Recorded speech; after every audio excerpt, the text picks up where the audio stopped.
ಕಾಂಗ್ರೆಸ್ನಲ್ಲಿ ಆಗ್ತಾ ಇರುವಂತಹ ಪ್ರತಿ ಕ್ಷಣದ ಬೆಳವಣಿಗೆ ಬಗ್ಗೆ ಮಾಹಿತಿ ಕೊಡ್ತಾ ಇದ್ವಿ. ಬ್ರೇಕ್ಫಾಸ್ಟ್ ಮೀಟಿಂಗ್ ಮುಗಿದಿದೆ. ಸಿಎಂ ಮತ್ತು ಡಿಸಿಎಂ ನಡುವಿನ ಬ್ರೇಕ್ಫಾಸ್ಟ್ ಮಾತುಕತೆ ಅಂತ್ಯವಾಗಿದೆ. ಕೆಲವೇ ಕ್ಷಣಗಳಲ್ಲಿ ಸಿಎಂ ಮತ್ತು ಡಿಸಿಎಂ ಜಂಟಿ ಸುದ್ದಿಗೋಷ್ಠಿಯನ್ನ ನಡೆಸಲಿಕ್ಕಿದ್ದಾರೆ. ಕಾವೇರಿ ನಿವಾಸದಲ್ಲೇ ಈ ಸುದ್ದಿಗೋಷ್ಠಿ ನಡೆಯುತ್ತೆ. ಒಂದು ಸಾಲಿನ ಕದನ ವಿರಾಮದ ಒಪ್ಪಂದ ಘೋಷಣೆ ಆಗುತ್ತೆ. ಹೈಕಮಾಂಡ್ ಡಿಸಿಷನ್ಗೆ ನಾವು ಬದ್ಧ ಅಂತ ತೀರ್ಮಾನವನ್ನ ಘೋಷಿಸುವಂತಹ ಸುದ್ದಿಗೋಷ್ಠಿ ಇದು ಅಂತ ವ್ಯಾಖ್ಯಾನಿಸಬಹುದು.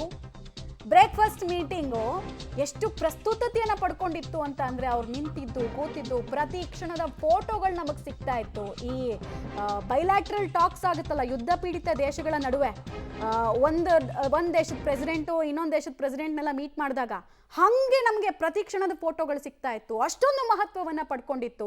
ಯಾರ ನಡುವೆ? ಒಂದೇ ಸರ್ಕಾರದಲ್ಲಿರುವಂತಹ ಮುಖ್ಯಮಂತ್ರಿ ಮತ್ತು ಉಪಮುಖ್ಯಮಂತ್ರಿ ನಡುವೆ ನಡೆದಂತಹ ಬ್ರೇಕ್ಫಾಸ್ಟ್ ಮೀಟಿಂಗ್ ಅಷ್ಟು ಇಂಪಾರ್ಟೆಂಟ್ ಆಗಿತ್ತು. ನಿಮಗೆ ನಾವು ಈ ವಿಜುವಲ್ಸ್ ಅನ್ನು ತೋರಿಸ್ತಾ ಇದ್ವಿ. ಕಾವೇರಿ ನಿವಾಸ, ಇದರ ವಾರಸುದಾರರು ಮುಂದೆ ಯಾರಾಗ್ತಾರೆ? ನೀವೇ ಉಳಿತೀರಾ ಅಥವಾ ನಾನು ಬರಬೇಕಾ? ಈ ಥರದ್ದೊಂದು ಏನೋ ಮ್ಯೂಟ್ ಟಾಕ್ಸ್ ನಡೆದಂಗೆ ಕಾಣಿಸ್ತಾ ಇತ್ತು ಅಲ್ಲಿ.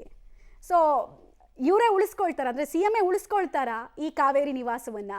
ಇದೊಂದು ಕುತೂಹಲ ಇದೆ. ಅಥವಾ ಉಪಮುಖ್ಯಮಂತ್ರಿಗಳು ಬರೋದಕ್ಕೆ, ಈ ಮನೆಗೆ ಮುಖ್ಯಮಂತ್ರಿಯಾಗಿ ಎಂಟ್ರಿ ಕೊಡೋದಕ್ಕೆ ಮುಹೂರ್ತ ರೆಡಿ ಆಗ್ತಾ ಇದೆಯಾ ಒಂದು ಕಡೆಗೆ?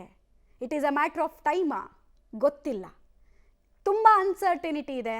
ಯಾರಿಗೂ ಹಿಂಗಾಗತ್ತೆ ಈ ರಾಜಕಾರಣ, ಕಾಂಗ್ರೆಸ್ನ ರಾಜಕಾರಣ ಅಂತ ಪ್ರೆಡಿಕ್ಟ್ ಮಾಡೋದಕ್ಕೆ ಸಾಧ್ಯ ಆಗ್ತಾ ಇಲ್ಲ.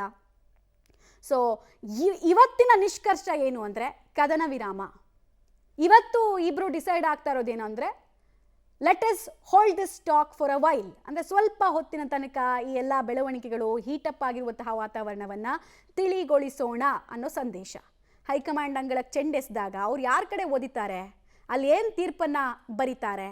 ಅಥವಾ ಆಲ್ರೆಡಿ ತೀರ್ಪನ್ನು ಬರೆದು ಇವರ ವಾದ ಪ್ರತಿವಾದಕ್ಕೆ ಕಾದಿದೆಯಾ ಹೈಕಮಾಂಡ್? ಗೊತ್ತಿಲ್ಲ. ತೀರ್ಪು ಬರೆದು ತೀರ್ಪನ್ನು ಪ್ರಕಟ ಮಾಡೋಕ್ಕೂ ಮುಂಚೆ ಇವರಿಬ್ರು ಏನು ಮಾಡ್ತಾರೆ ಅನ್ನೋದನ್ನು ಡಿಸೈಡ್ ಮಾಡ್ತಾ ಇದೆಯಾ ಹೈಕಮಾಂಡ್? ನೋಡ್ತಾ ಇದೆಯಾ ಹೈಕಮಾಂಡ್? ಗೊತ್ತಿಲ್ಲ. ನಾಳೆ ಈ ವಿಚಾರದಲ್ಲಿ ನಮಗೊಂದು ಸ್ಪಷ್ಟತೆ ಸಿಗಬಹುದು. ಡೆಲ್ಲಿನಲ್ಲಿ ಏನಾಗ್ತಿದೆ ಅಂತ.